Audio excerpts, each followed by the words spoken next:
Welcome to Dynamic Medicals. In this video, I am going to talk about inguinal hernia, causes, signs and symptoms, difference between direct and indirect hernia, clinical features, treatment. What is inguinal hernia? It is an oblique passage in the lower part of the abdominal wall, 4 cm long, extending from deep inguinal ring to superficial inguinal ring. Causes of the inguinal hernia. Any condition that is increase the pressure on the abdominal cavity, like combination of muscle weakness and strain, obesity, heavy lifting, persistent coughing or sneezing, pregnancy, straining during bowel movement or urination, or the family history of inguinal hernia. Now let's see what are the clinical signs and symptoms of the inguinal hernia. First is pain. The commonest symptom of hernia isn't discomfort or a pain. Patient complains of a dragging or the aching type of pain in the groin, which get worse as the day passes. This is often noticed when there is a tendency to hernia. So pain may appear long before the lump is noticed. Pain continues so long as the hernia is progressing, but ceases when it is fully formed. In well-formed hernia, there is a sense of heaviness or weight and pull on the mesentery may cause pain in the epigastric region. The patient may complain of pain all over the abdomen due to the drag on the mesentery and omentum. When hernia becomes very painful and tender, it is probably strangulated. Second one is a lump. Many herniae may cause no pain and he has noticed only a swelling in the groin, but this is rare and some sort of discomfort is always present. Next is systemic symptoms. If the hernia is obstructing the lumen of the bowel, cardinal symptoms of the intestinal obstruction will appear. These are colicky, abdominal pain, vomiting, abdominal distension, and absolute constipation.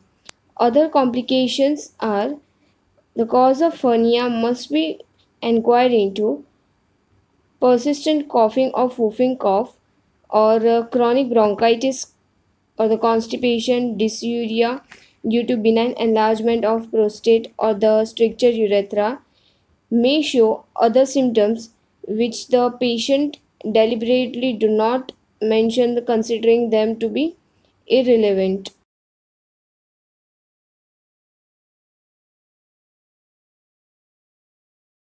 Now let's see the difference between the indirect inguinal hernia and the direct inguinal hernia.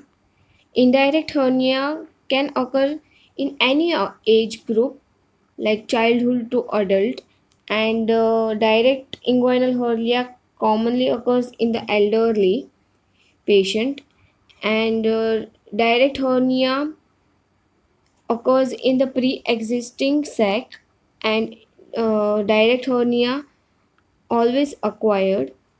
Indirect hernia protrusion through the deep ring. Herniation occurs later, but in the direct hernia, herniation through posterior wall of the inguinal canal. Direct hernia is in pyriform oval in shape and descends obliquely and downwards, whereas direct hernia are globular round in shape. This descends directly forward bulge. Indirect hernia can become complete by descent down in the scrotum. Direct hernia descent down into the scrotum is rare. Let's see the differential diagnosis. Inguinal hernia, femoral hernia, vaginal hydrocele, retractile testis, saphenopharynx, funiculitis, lipoma of the cord. Examination of the hernia. First is consent of the patient is must. Exposure of the inguinal region, position, privacy, and the manner.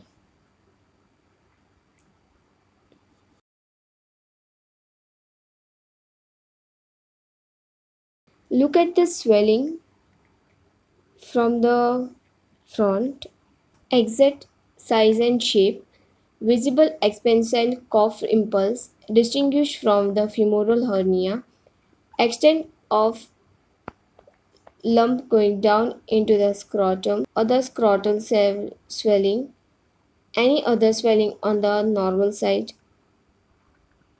Feel from the front. Examine the scrotum and content.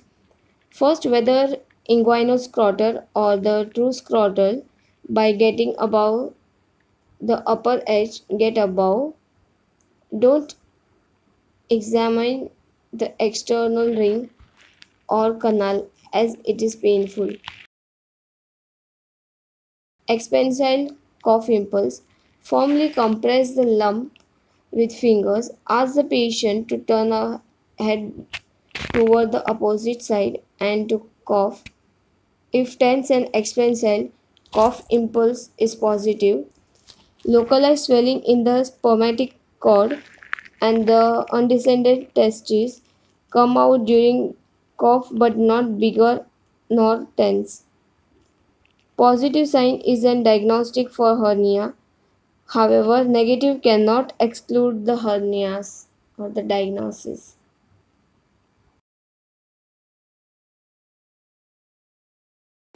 Also see whether the swelling is reducible or non-reducible in the abdomen and non-affected inguinal region also. Internal ring occlusion test. Internal ring is located half inch above the mid-inguinal point. After the reducing the contents in lying down position, internal ring is occluded using the thumb. Patient is asked to cough. If a swelling appears medial to the thumb, then it is a direct hernia. If the swelling does not appear and on releasing the thumb swelling appears during the coughing, then it is an indirect hernia.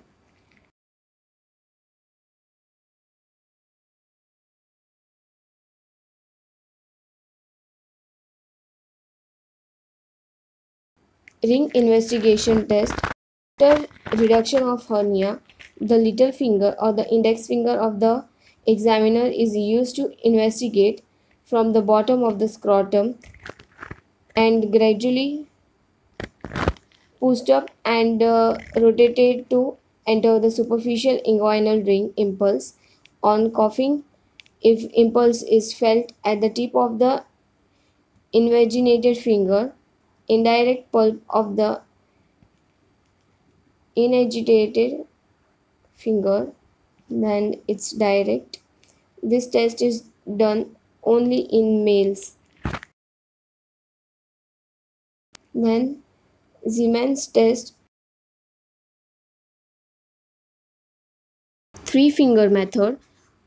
Keep index finger at deep ring, middle finger on the posterior wall, above and lateral to the external ring, and the ring finger at the femoral ring. Now ask the patient to cough. Depending upon the type of hernia impulse is felt, it is not necessary to perform this test in incomplete or the complete indirect hernias.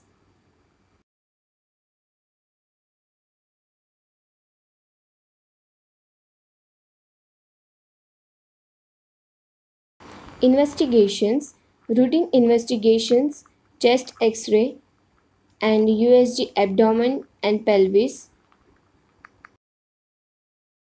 Now let's see the treatment. Herniotomy is vaginalis ligated at the origin at internal ring, that is high ligation, in that the posterior wall repair. The inguinal canal is strengthened by Prolin mesh or the Marles procedures. The argued advantage of these procedures was less pain and disability faster return to work, great for bilateral hernia with no increase in morbidity.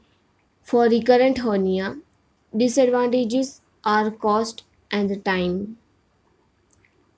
Thanks for watching the video. Please do like, share and comment on my video and subscribe to my channel Dynamic Medicos.